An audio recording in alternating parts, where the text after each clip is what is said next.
Hi students, today we are going to learn data queries using Excel. That is sorting and filtering a set of data which you are having.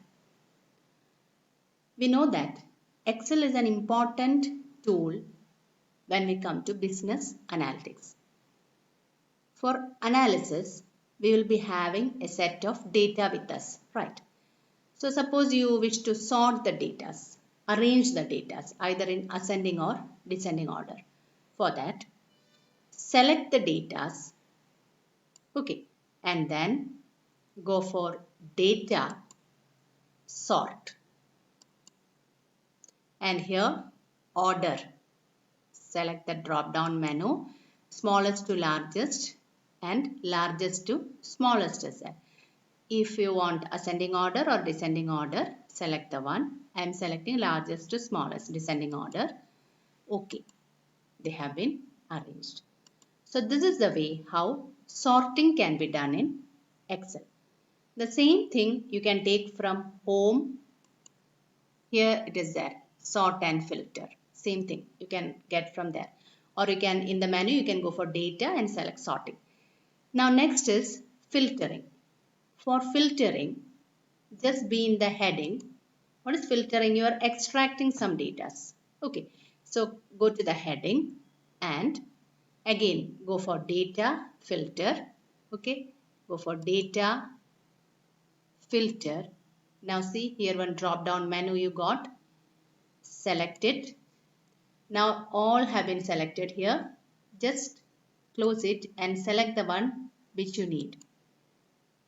See 27 and 72 I need. Okay, select them and give OK. See, only that data have been filtered. So this is the way how filtering can be done. If you want to remove the filtering effect, again go there and go for select all. Okay, everything will be displayed. So easily you can extract a particular data from the data set using Excel. Okay.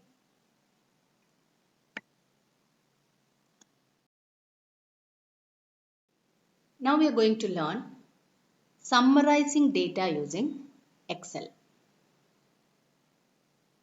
In that, first we are going to calculate the frequency.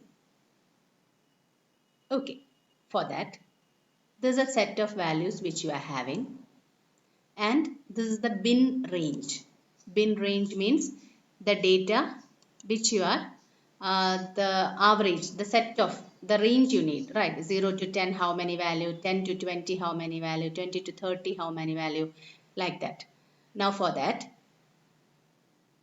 I have written here frequency heading. Now select the same range as that of bin. Now go for is equal to frequency, type there, is equal to frequency, function you are writing.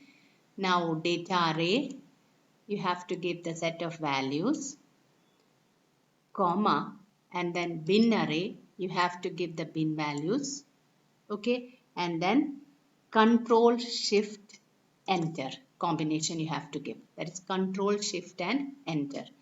Now see, you got a set of values. For frequency, the first you got 2, that is 0 to 10, 2 values will be there. See this 2 and 3.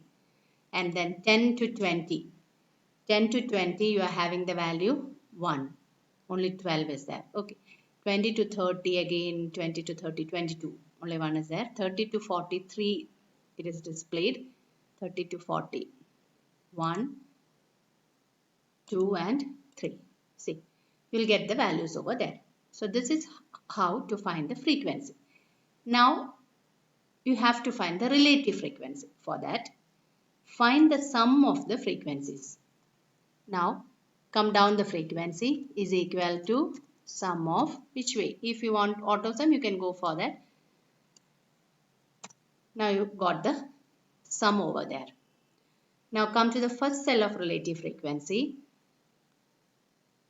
You have to write is equal to, you know that formula will always start with is equal to frequency value divided by the total value 14. Okay, now make this absolute. We know absolute cell referencing. So come before 11 and write the dollar sign. Okay, now press enter. You got the value, this one. Now drag it down. See, now the relative frequency has been generated. So this is how summarizing can be done in Excel.